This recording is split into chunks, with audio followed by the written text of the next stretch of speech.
How to go live on TikTok. Hello everyone, welcome back to our channel, and in this video I'm going to show you how you will be able to go live on your TikTok account.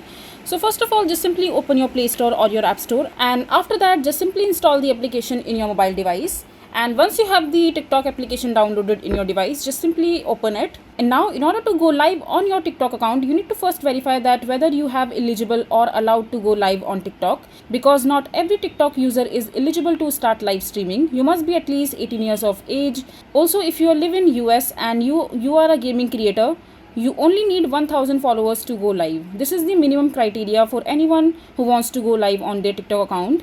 And if you are a non-gaming creator located in US, you need 10,000 followers. Yes, this is the minimum criteria according to the kind of creator that you are in order to go live on your TikTok account, because TikTok has this policy where you have to fulfill this particular criteria no matter what.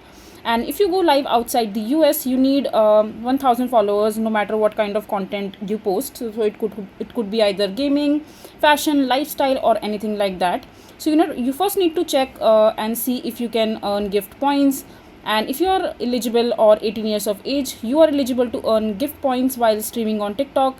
And gifts are TikTok's donation system, which allow users to send streamers money.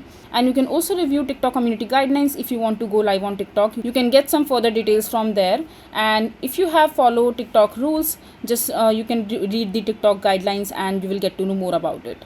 So yeah, I hope you find this video to be informative about going live on TikTok. So that is it for this video. If you find this video to be helpful, make sure to hit that like button and don't forget to subscribe to our channel for more such informative videos. And I'll see you the next time.